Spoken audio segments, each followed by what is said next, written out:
Once upon a time there was a group of people who gathered together to fight in order to die. The Mist Flower Party. The leader of this group was called the Undead because he was unable to die even in death. He was a berserker player who lived solely for the purpose of killing monsters. His name is No Yuna. He is in one of the 8 black dungeons of the world, one that until now has not been conquered by anyone, the Heart of the Abyss. He was defeating monsters. This was the place where his 32 years of life would come to an end. This giant monster was giving him trouble, but not for long, because he managed to finish it off. By this point, all his companions were dead, yet he would take the sword and move on to deal with the final boss on his own. Behind this huge door there is absolute darkness. However, there stands the Master of the Abyss, who in the blink of an eye pierced Yuna's stomach and sent him flying. Amidst laughter, Yuna already knew that this was his end. The Master of the Abyss was too strong. Currently it is impossible for mankind to defeat him. Yuna thinks that after all it is not so bad to die in the depth of a dungeon that no one can clear, and at the hands of the boss monster. At that moment, Li Yujiang appears. Yuna believed that she was not alive, but there she is trying to heal him. He tells her to run away, but she insists that she will save him.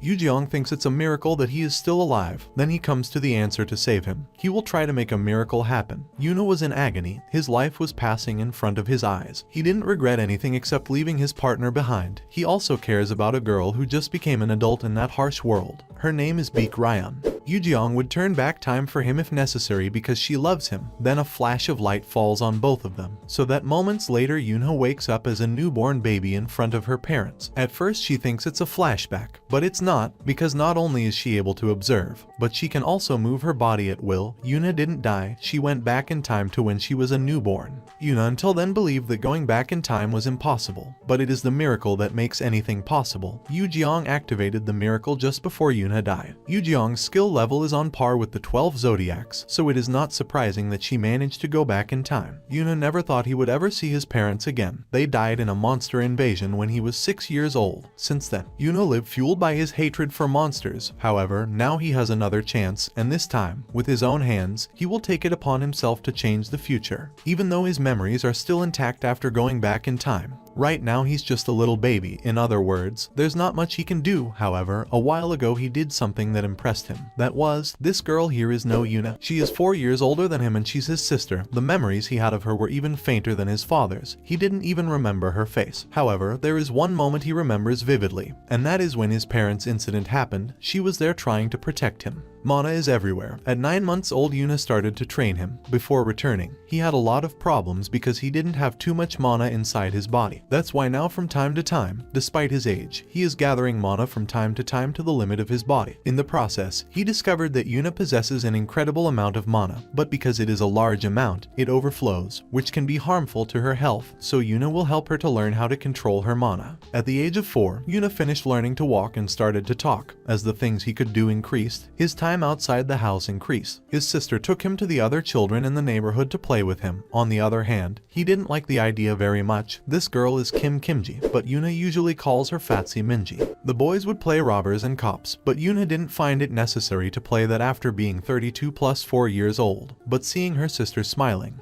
he doesn't see the idea of playing too bad. After they finish playing, they are both a mess. Then they meet a very angry stray dog. Yuna wants to protect her brother even though she is afraid. This reminds him of the incident with their parents and seeing that he was unable to do anything then. This time it will be different. In this life, Yuna will protect her. She steps in front and expels a lot of mana, which ended up scaring the dog away. Seeing what he had just done, Yuna recognizes that it is mana, and wants to learn to do the same. Yuna will teach her, because he was planning to show her how to control her mana anyway. Yuna always wanted to protect that smile. The incident that massacred his family before he returned happened when he was 6 years old. He still has time, so he must prevent it at all costs. He is willing to do whatever it takes to change the future. Yuna begins to teach her sister mana control. She tells his sister that she must put the same amount of force in the same direction to keep her balance. When she tries to do it as Yuna tells her, she loses control of the object and it bounces from side to side. It is 1 year before Yuna turns 6. Her mother tells him that it is time for him to go to kindergarten, although Yuna doesn't want to. He promised him. He doesn't want to be trapped among children who cry easily and are annoying. Just thinking about it already makes his head hurt. On TV, they are in a special program for the end of the year. This is a moment that will leave a mark in the history of humanity. In the Jongmyo Shrine, the place where all the ancestors, kings and queens of the Joseon dynasty are buried, a new chapter in the history of Korea begins. After mankind understood how to use mana, people were using it all the time, not realizing that when mana was gathered, monsters were born from it. And in 1999, before the 21st century began, that incident took place, the destruction of 1999.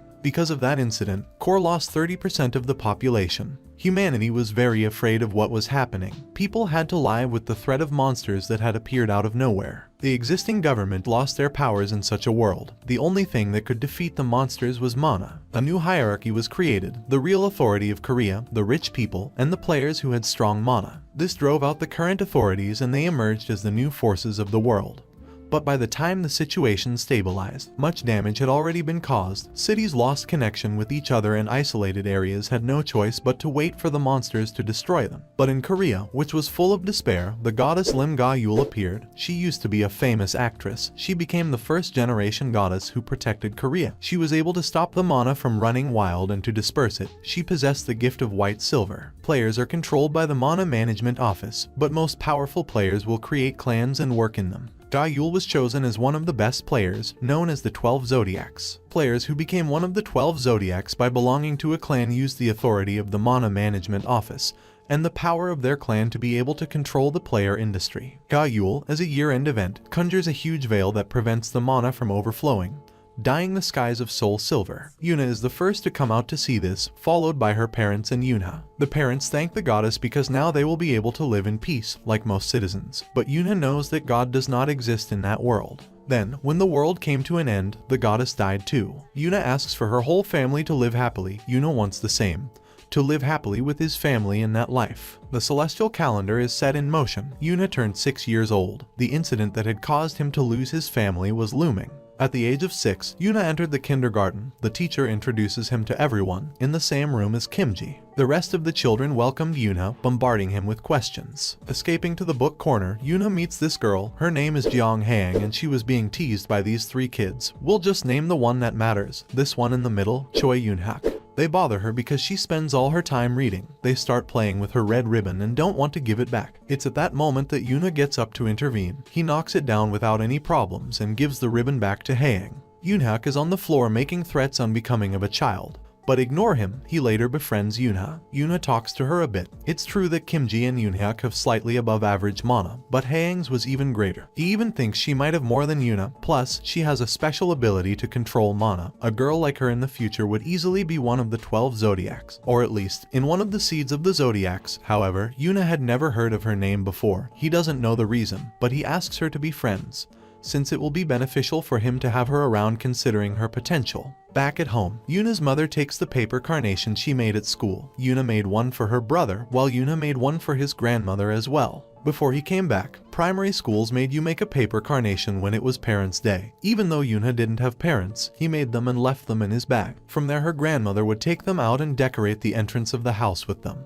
But even though she did that every year, Yuna never gave her one directly, because he thought that the moment he gave her a carnation, his longing for his family and his hatred of monsters would be diluted, which is why he was never able to convey her feelings to her grandmother until she passed away, which is why in this life he will make sure to show his feelings to his grandmother. The 4th of May, the government of the Celestial Maiden decided to open the roads that were restricted. This for the citizens to see their relatives during the family month, to contain the monsters on open roads. They hired players en masse. However, that day a kraken appeared without warning. Many things happened. That day, Yuna's family was going to see the grandmother and they were annihilated by the kraken. It is for that reason that Yuna must stop the journey to go to see the grandmother. The grandmother is actually on her mother's side. Before his return, Yuna grew up with her after he lost his whole family. His grandmother took care of him until she died. The parents were already planning the trip, so Yuna asks them to postpone it for another day. It didn't matter what he said because he was a kid, so he then decides to act like one so his parents don't get suspicious. So he makes an excuse of Children's Day and that he wants to go to the amusement park. Yuna also likes the idea, so after some thought, the parents decide to change their plans and go to the amusement park instead.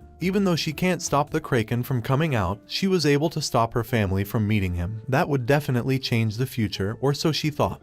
Because at that moment, they get a call because Grandma had collapsed. Yuna is surprised because before her return, Grandma was fine. This damages all plans, as Yuna's mother now decides to see Grandma, so officially, the trip to the amusement park to avoid the Kraken is cancelled. Grandma gets hurt because he tried to change the future. If he tries to change something else, what else could happen? He can no longer prevent the Kraken from meeting his family, so he questions everything he has been doing so far. However, he is different from before. He has been storing mana on a regular basis since he was younger, plus he has battle experience from before his return, so if he can't stop his family from meeting the Kraken, then he will fight it. The Mana Management Office classified all monsters into the following categories according to the level of threat they pose. Class 9. Monsters that pollute the environment and cause epidemics. Class 8. Monsters that pose a threat to daily life. Class 7. Monsters that commit crimes such as theft and murder. Class 6. Monsters that cause administrative paralysis within the city, either individually or in groups. Class 5. Monsters that cause administrative paralysis within the city or pose a greater threat. Class 4. Monsters that manage monster herds and tame humans. Class 3. Monsters that cause damage equivalent to a disaster. Class 2. Monsters that cause damage equivalent to a catastrophe. And finally, Class 1. Monsters that pose a threat to the existence of mankind.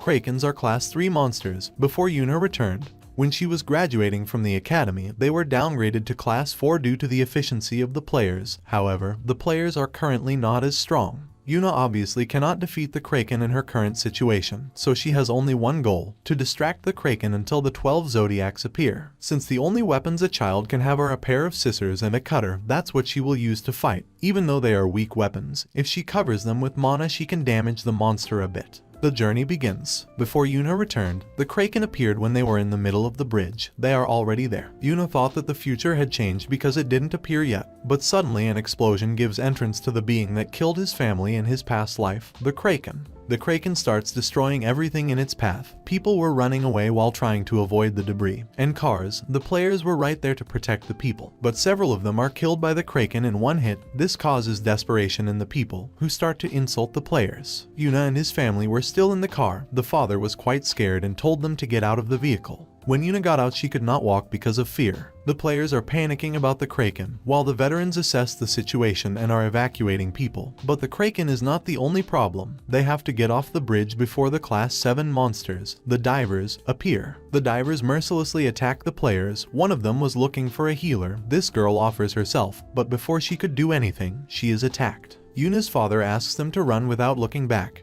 but it is impossible for them to escape. The Kraken took a bunch of cars and threw them into the only exit, creating a wall of fire. The support of the 12 zodiacs would arrive 30 minutes after the Kraken appeared, but the players who are there cannot protect everyone with the escape route blocked. Even if they can take out some divers, they may not be able to stop the Kraken. That is why even if he has to put his own life on the line, Yuna will protect his family. He tells his parents to stay put until reinforcements arrive. The players will block the monster's attacks. If things go wrong and something dangerous happens, then Yuna will protect them, as she is the only one apart from Yuna there who knows how to handle mana. Yuna goes after the Kraken. He uses Celestial Steps. This skill he used to use as a player before he came back. It is the first time he uses it in that body, but it is too much for him to endure as he is a child, but he will still do it to get to the Kraken. People saw that a brat was going straight to fight the Kraken and didn't understand anything. The divers get in Yuna's way, so he uses mana coating on the cutter. He manages to kill several of them, but because there are so many, they give him some trouble. While fighting, he remembered his past life, and in doing so, he easily killed the divers. It's as if all his senses came back to him. The feeling of killing all the monsters in his way before returning. At that moment, he becomes the undead again.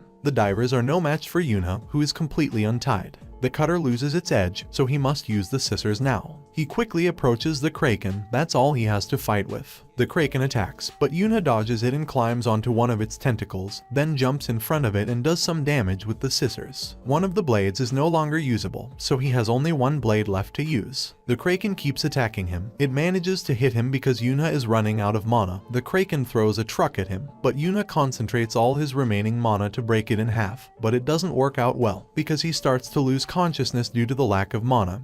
He can't move his body, but if he falls there, everything he has worked for will have been in vain, so he makes a last effort and gets up. The Kraken is about to strike the last blow, but suddenly a miracle happens, and never better said, Yuna arrives to protect him and uses a miracle. A miracle is a gift that can rebuild the world by changing the laws. Before returning, Yuna knew of 4 people who possessed the gift of miracle, and the only one he could trust with his back was his partner Yu Jiang. Although after Yuna saw the huge amount of mana Yuna had, he thought about what would happen if she possessed the gift of miracle. Back to the battlefield, Yuna's wounds are healing, and not only that light acts as a protective barrier against the Kraken. However, there is a cost to using miracle. Those who possess this gift have to pay a huge cost to rebuild the world. Yuna is fine, but she is very sleepy and unconscious. She has only a small amount of mana left, just enough to keep her heart beating. Yuna leaves his sister there while he takes care of the rest. The Kraken for the first time opens its eyes and attacks. Its target was Yuna, but her brother protects her. Yuna now uses the mana as a sword. Only his mana had been recovered. He is aware that now he cannot kill the Kraken, but there is no doubt that the future has changed. His family is still alive. He no longer has anything to fear. He just has to hold on until the 12 Zodiacs arrive. Let's go back moments. Just as the Kraken appears on the bridge, a relatively short distance from the scene was this guy, belonging to the 12 Zodiacs, complaining about the traffic. This guy joined the 12 Zodiacs because he wanted to fight with strong people, then both feel a huge amount of mana, then receives a call where he confirmed that it was a class 3 Kraken. This far from scaring him, it excites him. Since there is traffic, he decides to get out of the car and go on foot. Normally it would take 2 hours to get there, but 30 minutes is enough for him. He is the leader of the Blaze clan. His name is Kang Hyanchial, also known as the Flame Demon. 30 minutes later, he arrives on the scene and senses Yuna's magic. He is surprised because there shouldn't be anyone there who can handle such a level, so he gets excited because this is a new person. While Yuna was still fighting the Kraken, Hyanchial finally arrives and knocks it back with a single blow. Hyanchial's gift is pyrokinesis, one that allows him to freely control flames. He realizes that they are just 2 children. He is able to see the flow of mana. He deduces that Yuna used the magic from before, and that is why she lost consciousness. He recognizes that they are both powerful. He tells them not to fear because he is not going to fight them, not yet. The Kraken will soon come out of the water, but first we go to a flashback before the regression. Hyanchial meets Yuna, and because of the reputation he had as the undead, he wants to fight him to find out if he is as strong as the rumors say. Yuna refuses, but he keeps insisting, so he finally agrees to fight. The 2 of them fought on more than one occasion. Yuna was never able to defeat him. He gets stronger the more he fights. The Kraken destroys the pillars of the bridge, so it is about to collapse. At that moment someone appears who with magic conjures 2 pillars made of mana to hold up the bridge. She is from the 12 Zodiacs, Park Hyerim, known as the Holy Mother. She tells Hyanchial that reinforcements will arrive soon to complete the rescue, so he must concentrate on taking down the Kraken. Hyerim gives Hyanchial a buff, even though he didn't want it. The Kraken finally comes out of the water, so Hyanchial immediately goes after it, turning completely on fire, being able to set the water on fire and walk on it. He slowly approaches the Kraken, which prepares to attack,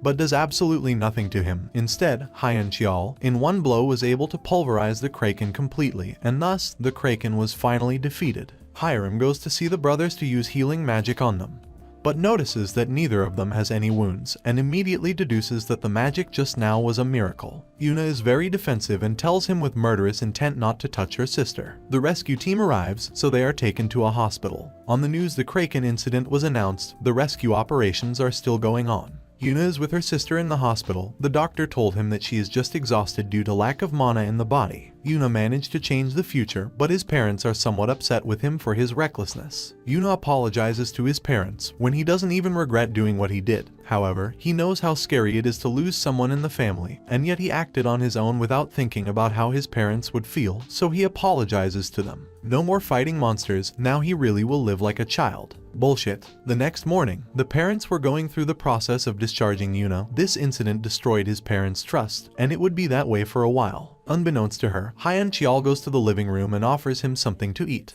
He asks Yuna his age and his sister's age, as well as their names. Hyanchial asks her if he plans to enter the academy. He wouldn't recommend it. Going to the academy would be to become a player while growing up. Hyun-cheol just wanted to raise someone to fight him later. Hyun-cheol will remember Yuna's name. As he leaves, there is Hiram waiting for him. He tells him that what Yuna used was definitely a miracle, one of those never seen before in Korea. The two of them are brothers, by the way. Hyun-cheol tells him that if it turns out to be a miracle, the moment they report it, it will draw everyone's attention, and he will never be able to have a normal life again. That's what he doesn't want. After all this incident, they finally arrive to see the grandmother a few days later. She was waiting for them outside despite having had health problems days before. Yuna was sleeping. While Yuna has a bad habit of using it as a pillow, although it is something she inherited from her mother. Yuna leaves the room unnoticed. Outside, he notices that his mana has increased. The gift he had before he went back was Berserk. It is a gift where the more mana he consumes, the more his physical abilities and magical effects increase. However, as the name suggests, the more mana he consumes, the more he loses his mind and falls into a frenzy. But he did not lose consciousness at the time, so he may not know the true nature of Berserk. At that moment his grandmother goes with him. He didn't even notice her presence. His grandmother, when Yuna is lost in his thoughts, she always stays by his side. But the grandmother is not the only one awake. His mother too. She brings them warm milk. The three of them talk a bit. She explains what happened the moment she fainted. She had some kind of dream. She was walking up the stairs and saw him. He was waving his hands telling her not to go there. Now that she thinks about it, maybe he meant them and not grandma. Yuna thinks that calling that a dream would be weird. If things had gone wrong, the whole family would have ended up like his grandfather. Yuna thinks that if he knew about what was happening, he should have told grandma more clearly. His mother asks him what he wants to be when he grows up. He briefly hears desolate cries for help. But his mother brings him back to reality. Anyway, his grandmother tells him that he is still young, so if he doesn't know what he wants to be, he can take his time. She tells Yuna to study and play until one day he discovers what he wants to do. They both hug him and his mother tells him that his name Yuna comes from the universe, that he has infinite potential, so his mother will encourage him no matter what he does, just like his grandmother. Yuna joins them. They have a nice family moment and Yuna finally gives his grandmother the paper carnation, which the grandmother will show off to the neighbors. Yuna is making happy memories for grandma in that life and thanks her for raising him before the regression. Days later, at home, his parents give them the news that they will have a younger brother. Yuna is very happy and thanks them. From here we go to the Dawn kindergarten, where Yuna is disguised as a dog. By this time, it is year 2 of the celestial calendar and Yuna is 7 years old. Kimji annoys Yuna because he is treated like a dog. This was all the fault of the teacher, who saw him asleep and took the opportunity. He manages to escape and runs into Haein, who was reading Sherlock Holmes. Yuna inadvertently spoils him once, well, twice. After this, he finds Yoonhak sword fighting to see who was the strongest in the class. Yuna came at a good time, so they both fight. The real reason why Yoonhak wants to fight him is because Yuna is popular with the girls. Kimji encourages him in a way that only she knows how to do. Haein doesn't encourage him either because after all, he spoiled the books she was reading a while ago. The fight begins and with a single blow, Yuna strips Yoonhak of his sword and then defeats him. Everyone celebrates and believes that Yuna has acting skills worthy of the family play they were preparing, so they commission him to participate and take the Excalibur, which without much trouble, he manages to lift because it's a toy. While the children were celebrating Yuna, there was talk on the news that just now, Class 7 goblin monsters had just appeared. They had everyone under control, but 2 goblins were reported to have escaped the scene, and according to the Mana Management Office, the goblins are probably hiding in crowded areas. Meanwhile, in the kindergarten they were playing freeze tag. Yuna was tired of playing so much. Now that the future has changed, he needs to keep storing mana whenever he can. Because as time goes by, the world will change to see mana as a power, so it is better if he has more mana. Since the incident against the Kraken, he definitely has more room to store mana. The kids invite Yuna over to continue playing. The teacher brings some ice cream. Kimji and Yuna fight over theirs, so the resolution is for the teacher to split it in 2 so they learn to share. Haein asks the teacher where Yoonhak is. He is probably out there wielding his sword. Yuna says that special training must be done in secret. Haein wants to bring Yoonhak an ice cream because she feels bad that he is outside while everyone is there eating together. She would go by herself to bring him the ice cream. The kids invite Yuna to play freeze tag. After losing at rock, paper, scissors, it's her turn to chase. She manages to touch them all. By the time it's Kimji's turn, Yuna feels murderous intent. Yes, and in the kindergarten, it was one of the goblins that had escaped and was about to attack a girl, but Yuna saves her just in time. Now she must finish him off to go help the others. Just as the fight was about to start, the teacher intervenes and with a broom hits the goblin unusually hard. Twice in fact, then grabs Yuna and the girl and carries them off. The 2 goblins were there. One of them was going to attack them as they fled, but with a blast of mana Yuna sends it flying. The teacher took them all to a place where they were safe. Now they have to wait there until the players show up, at which point Kimji realizes that Haeng and Yoonhyuk are not there. The teacher wants to go and look for them, but Yoona goes ahead. Meanwhile, Haeng saw how the goblin was about to attack Yoonhyuk. Before he attacked him, she hits him with a mana blast to save him. They try to run away and hide in that place until the adults arrive. Yoonhyuk lets Haeng go up first, because he wants to fight the goblin until the adults arrive. Even though he is scared, he remembers his idol, Hyeon Cheol. He had been training, so it was a good opportunity to put it into practice, but he loses his sword at the first blow. It looked like it was all over until Yoona arrives to save them. Yoona recognizes Yoonhyuk's attitude and confronts the goblin, defeating it easily. After this, Yoonhyuk recognizes him as a hero and jumps on him, just like Haeng.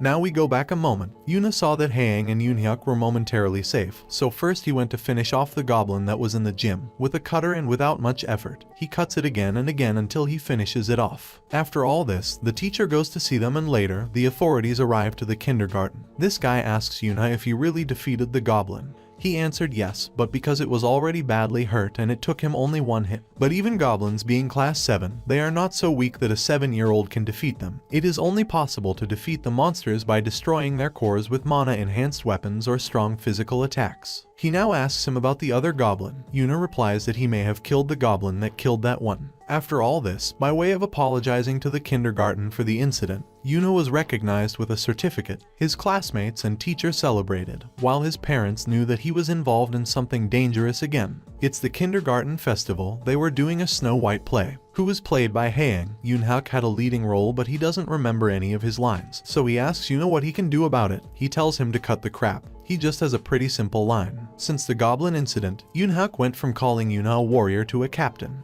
The play continues, but Yoonhyuk is acting awful. Everyone was laughing. Kimji throws an apple in his face. They had to improvise to continue, so the teacher tells Yoona to step in, as they bet which class would do better that day. Yoona takes on the role, as he could hear people in the audience muttering things regarding the monsters he had killed, even comparing him to a monster-like player. Inside, he thought they were seeing him as the undead. Yoona brings him back to himself, and with the help of the rest of his family. By the way, his little brother was born. The play goes on normally and concludes in a good way. Everyone ends up lifting Yoona up in the air. At that moment, his mother asks him if he has found what he wants to do. It is the same question she asked him last year, but Yoona still doesn't know what he should do. However, he is clear about one thing. He wants to be happy and he doesn't want anyone to ruin that joy, so he answers sarcastically that maybe he wants to be a warrior. After all this, the children enter primary school. It is the 3rd year of the celestial calendar and Yoona is 8 years old. While the headmaster was talking, Yoona was just yawning. Yoonhyuk doesn't even know where he is standing. Now he calls Yoona boss and asks if there will be many strong children in the school for Yoona to take the position of leader. All this kicks off their school lives. Everyone introduces themselves, starting with Kimji, who makes her introduction quite long. The teacher is this girl, Eugenia. Now it's Yoona's turn to introduce himself, quite short. He's followed by Haeng, who struggles a bit because she is quite shy. But before she finishes introducing herself, we go into a flashback. The boys go to Haeng's house, where they meet his father, who invites them in because he will make something to eat. Yoona is familiar with Haeng's father's face. After a while, he prepares a real feast for everyone. Absolutely everything was delicious. Haeng's father is very good at cooking. While they eat, Yoona teases Kimji, calling her a glutton.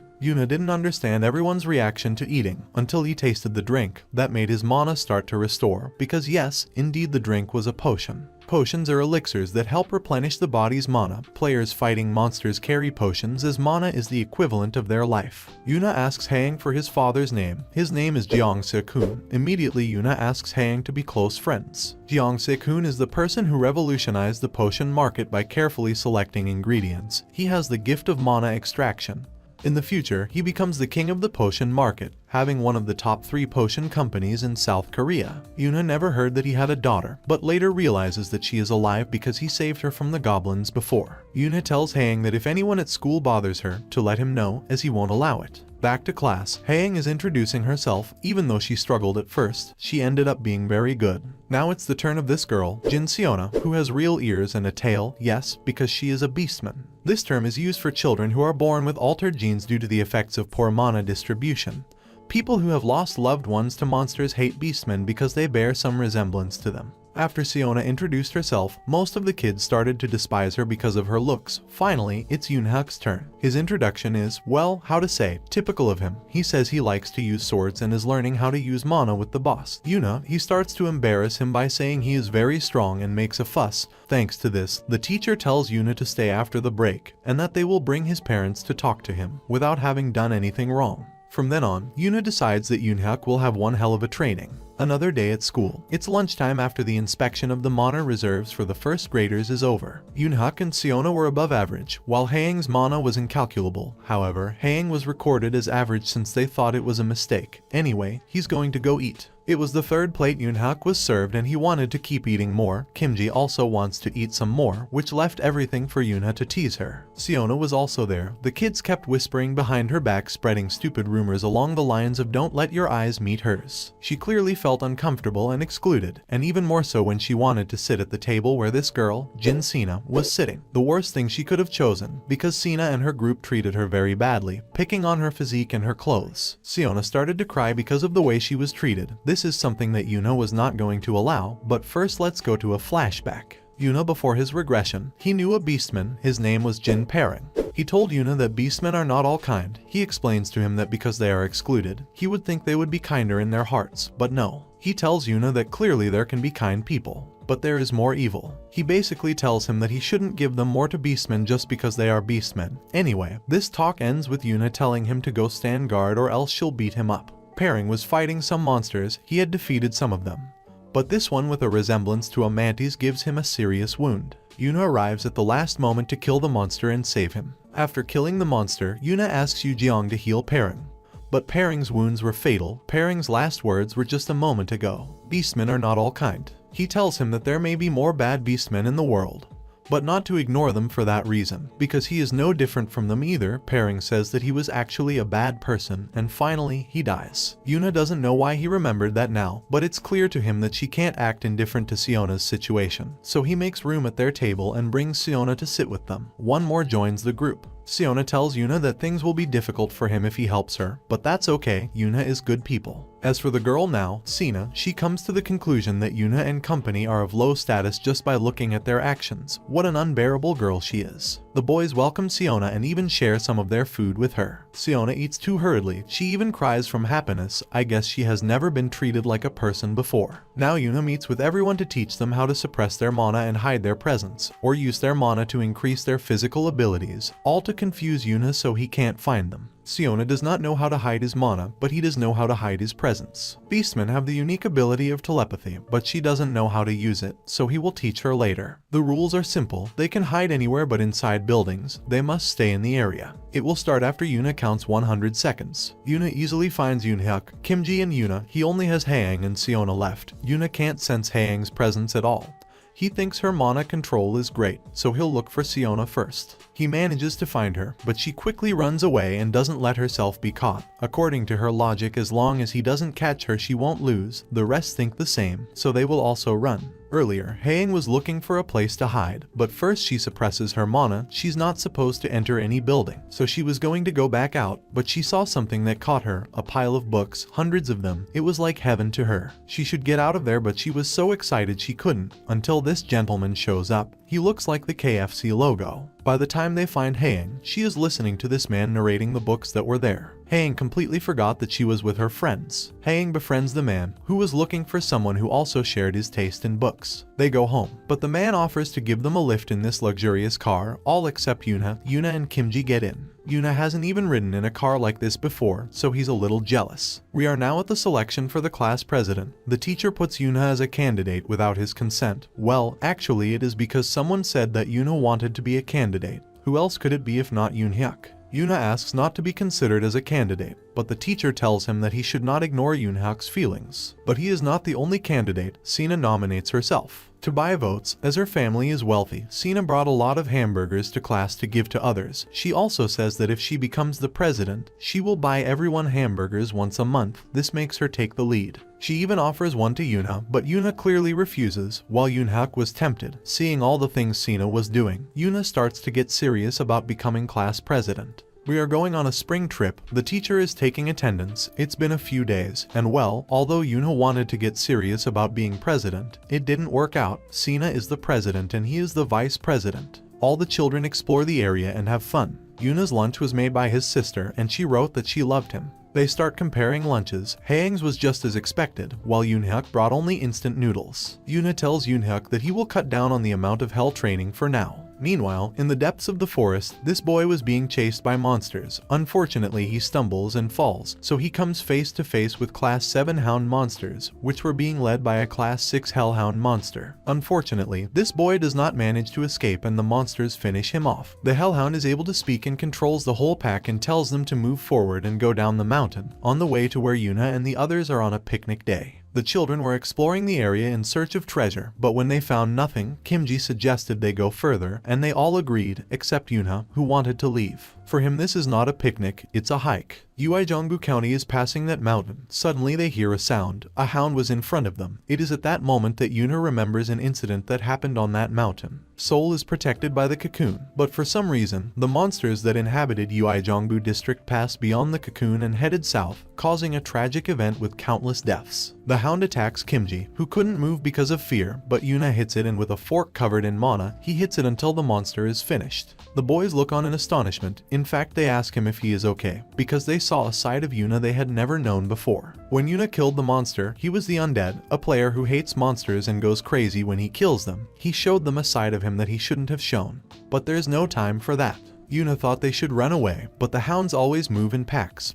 So he knows there are many of them coming from the top of the mountain, so he may not be able to save them all. There is only one way. Yuna asks everyone to listen to what he has to say. Sina and the other children were still at the bottom of the mountain, until suddenly several hounds arrive. Sina is about to be eaten, but Yuna saves her at the last instant. He has a flare gun and a sword. Yuna tells her to run down the mountain immediately. Sina insists that he has to protect her, but Yuna tells him to stop getting in her way. But we go back to the talk Yuna had with the rest of the group. He tells them to run to the foot of the mountain, and if they see anyone, to ask him to call the players. Yuna would not go with them. He would look for the others. Yoonhyuk wants to go with him, but it's a resounding no. The four of them will be a group temporarily. Yuna explains that a hound is a monster with a very good sense of smell, so they need to compress their mana as much as they can. The food Haeng's father made has a small amount of mana. Hounds have specialized noses that can smell it, so he will use that to confuse them, then use his mana to confirm where they are. With what Yuna did, he bought enough time for the others to move away, so now he quickly heads towards where the other hounds are. It doesn't look like it's going to be easy, there are so many of them.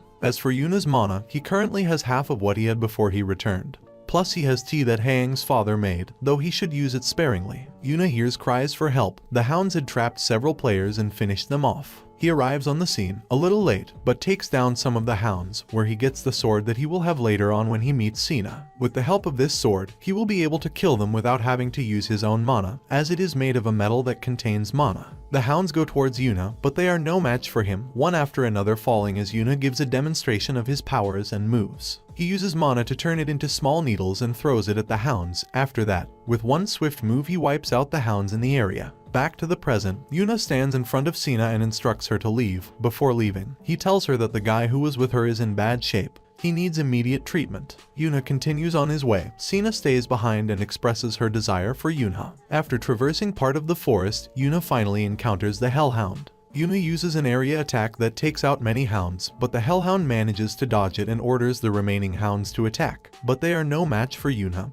who not only has a sword, but also a gun, taking out one after another with ease. Meanwhile, the group flees and follows the instructions left by Yuna. Haeng will be the primary navigator because her senses are good, while Siona will be the secondary navigator. Haeng uses her mana to locate herself. The left path wasn't very good. Siona feels the same, so they definitely won't go that way. Yoonhyuk didn't understand why they didn't meet any players. It's at that point they hear hound noises. Kimji's role is to make sure the others don't do anything rash. The group comes across something in front of them, a hound inn. This one looks very different from the others, but it is also able to control the pack, so the group is surrounded. This is where Yoonhak's role comes in. He is the only one who can protect them. He is the strongest, so he will be the main damage dealer. In other words, he has to fight the monsters he encounters. With a branch and remembering the training he had with Yoonhak, Yoonhak fights the hounds, manages to do some damage, which surprises even him, but then gets hurt again and again. The hounds are just toying with Yoonhak, but he won't give up because his role is to be the damage dealer, so he concentrates mana in his fist and hits a hound. Even he doesn't know what he just did, it felt similar to what Yoona did.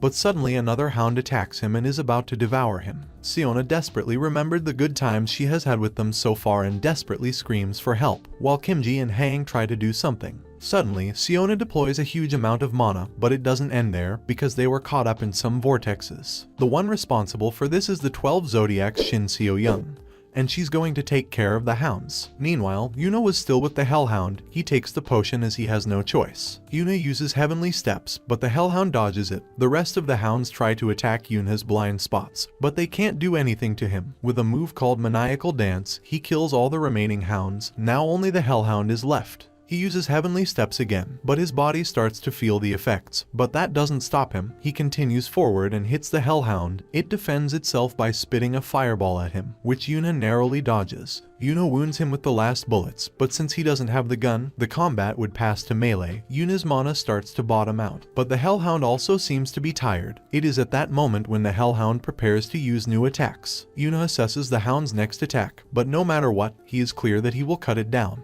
It looks like that black thing is poison, but the hound immediately uses the fire attack again. Yuna parries the attack, but his mana was dwindling more and more. He couldn't resist and was hit by the hound. He was badly injured even though he used his remaining mana to defend himself. At this point, he has another flashback to when he was the undead. In a fight he was left for dead but suddenly goes into berserk mode, just like he does now. Berserk mode is a gift that is activated in situations like this. Yuna activates Berserk mode and its strength increases. The hound has no idea what is happening. Then Yuna attacks, cutting off some of its legs. The hound tries to defend itself with the black mist and even tries to hide inside a sphere, but Yuna manages to break through it, exposing it. And moments later, he strikes the final blow, finally defeating the Hellhound and ending the threat on the mountain. Yuna faints after consuming so much mana. Seo-young prepares to finish off the hounds in front of her, but not before seeing how everyone who was standing guard in that place was finished. With a single snap of her fingers, she used the whirlwinds to finish off all the hounds. The whirlwinds even took on the color of the monster's blood. By the time she was done, she remembered that she had children behind her and realized that she looked quite scary. Far from that. Yoonhak and the others thank Seo-young and tell her that she is amazing. She is also surprised, because far from being scared of having experienced such a situation, they are quite cheerful. When he does a scan to see if they had any internal injuries, she notices Haeng's mana and immediately offers him to become a player. After seeing Yoonhyuk before, she considers him too. Plus, remember what Siona did before. Well, that was a telepathic message that Seo-young received. She was able to locate them because of that.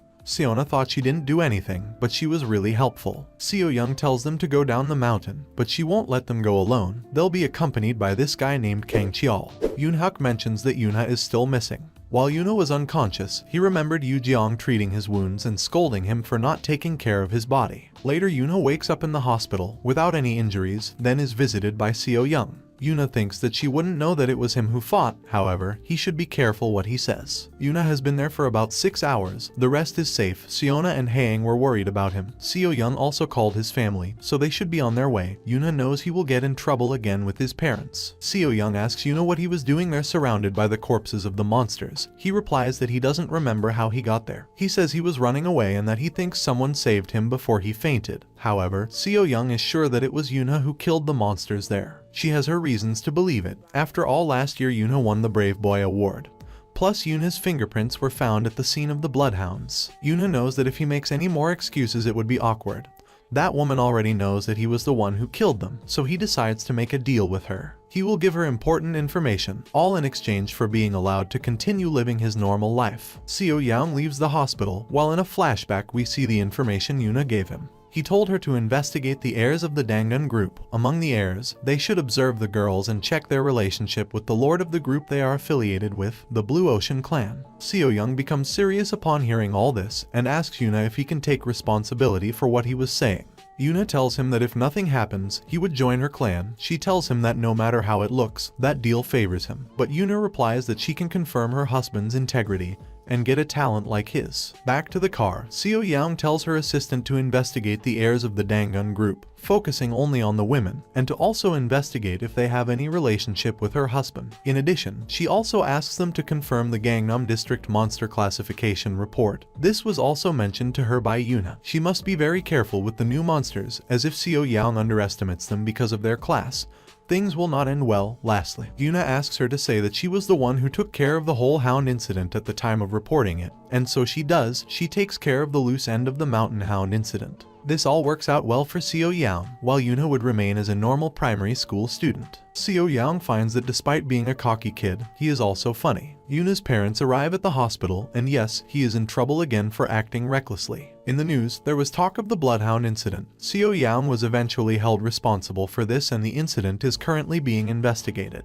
There were 34 confirmed casualties. One of them was an elementary school student. They also talked about the Lord of the Blue Ocean clan, player Gil Sung-joon, expressing his regrets for this incident. Then we see reports of people caught up in the mountain disaster speaking out in protest against the Blue Ocean clan, claiming it was a conspiracy. There was also talk of the vice president, who days later was found dead in his cabin. They believe he took his own life. A few months later, it's Siona's birthday and the boys congratulate her. She was surprised that they knew her birthday. Yuna says that Kimji was whining to the teacher to tell her. Haeng prepared some homemade chocolates for her, while Yoonhak lets on that they have a birthday party prepared. It will be at Haeng's house, and these three are the ones who planned it. Siona saw them from afar and became suspicious, so they started pretending to talk about other things. Later, Siona gets her surprise party at Haeng's house, and so it was her 8th birthday. Sina had a birthday on the same day, and she threatened a worker to make sure his father attended her own party. KK Group is the 7th largest financial group in South Korea. Their main business fields are separated into electricity, architecture, and advertising. They are not a company with a high impact on the medical industry. Besides that, Jeong Seok-hoon merged all the medical companies to monopolize the potion market. Kimji worries because she thinks she will be a direct heir to KK, but for that her surname should be Kim. However, her surname is Jin, which means she is from another family, so Yuna asks her to stop worrying about it. After Kimji leaves, Yuna thinks that it seems like things have become a bit annoying. But it's okay, because whether it's KK Pharmaceuticals or the KK Group, if they bother him or his family, he will show no mercy to them. At school there is a sporting event. Yoonhak's turn to run and he tells Yuna to show him the result of his training. Yuna feels a lot of intensity from his teammates. They are taking the event seriously, but it's because the teacher said she will buy them chicken and pizza for their team to win. Yoonhak's race starts and he uses his mana to run faster, but when he is about to reach the finish line, his body can no longer move and he falls down. This is because he overexerted himself. Yuna needs to correct his temperament so that he can keep calm in different situations. Yuna was also there and she came first in the 100 meters race, so she came first among the 5th graders. Meanwhile, Haeng went to see Yuna's neighbors, Julieta and Bruno, to ask for help from Julieta, who, by the way, is not Korean, so she speaks English, although she is actually Italian. Yuna thinks about Haeng. The first time he saw her, she was quite a crybaby, but now she knows how to be resourceful. She's grown up a lot. On the other hand, Yoonhak, well, he's healthy. Yuna brings food made by his mother to Haeng and Siona, but asks Haeng about this woman. As she looks familiar, she is Soo Jin, and is someone who recently became a regular customer of theirs. On the way back, Yuna meets Sina, who invites him to lunch, but he ignores her. Because of this, she tells her father he recognized Yuna as one of those who have been bothering his daughter. He is CEO of KK Pharmaceuticals. His name is Jin Young-woon. Young-woon asks Yuna about his father, who replies in a derogatory manner and tells them that they talk too much even though they only own a measly pharmaceutical company, which makes the old man angry, and he wants to hit Yuna. As he goes to hit him, he notices that Yuna's expression is quite cruel for such a young boy, resembling the expressions of presidents. Yuna asks him what frightens him so much. This makes him angrier, and he attacks again. Yuna just dodges him, but at that moment his father appears to defend him and gives the old man a good punch. Yuna thinks that now his father is involved in this problem. The guy on the floor belittles Yuna's father and sends his guys to beat him up. Yuna thinks that if they do anything to her father, he will finish them off. But don't worry, the father has everything under control, because he knows perfectly well who Young-woon is, while he changes his look to remind that old man who he is. Yuna's father is the head of the Serious No section. The old man thinks that's why Yuna acted that way, but the truth is that even he didn't know that his father was the head of the Sirius section. Sirius Group is the 2nd best corporation in South Korea. It is a corporation that mainly produces vehicles and devices for players, weapons for players that consume mana. Now, Young-woon remembers and must know his place and duck his head. Yuna is more surprised to learn that his father is the section head of strategic planning and management. The old man is angry, but KK can't even go near a corporation like Sirius, so he apologizes and also asks Sina to do it. She is about to do it, but is overwhelmed by what the people around were muttering. She has it coming, if you ask me. Sina doesn't finish her apology and runs off. Yuna's father says goodbye and decides to call it a fluke that he hit the old man earlier. Yuna thinks he is in trouble, but no, his father tells him that if something like that were to happen again, to trust him a little more and not to try to solve it on his own, as Yuna is still a little boy who needs his parents. Now we go to these ruins. This guy is trying to do something big. He's bothered by some people and he's there to ask this other guy for help. Obviously, in exchange for a lot of money, he'll pay him some up front, and if he achieves his goal, he'll pay him even more. The hooded guy takes the money and disappears, but this guy knows that the hooded guy accepted the mission, so he just laughs like a madman. Meanwhile, Yuna are in the mall with Julieta and Bruno. Yuna always gets a strange feeling when he is around Bruno, as he can't believe how a normal office worker can perfectly hide his mana. Yuna wanted to take a closer look, but Bruno notices, so Yuna diverts the attention and asks where Yuna and Julieta went. Yuna is pretty sure that Bruno isn't a normal person at all. Yuna and Julieta are on the 5th floor, so it will be hard to find them, except that Bruno is very strange and has a tracker that Julieta doesn't know about. Yes, quite strange. When they were going to look for them, the hooded man from before passes by them both. Yuna recognizes his tattoo, because before her regression, she fought with him. The hooded man is called Nameless, and that's how the first part of this manhwa ends. Well guys, if you like this video and you want a second part, comment below with the word father. Also subscribe to the channel, hit the bell and like the video. But most important, leave a comment. Until the next video.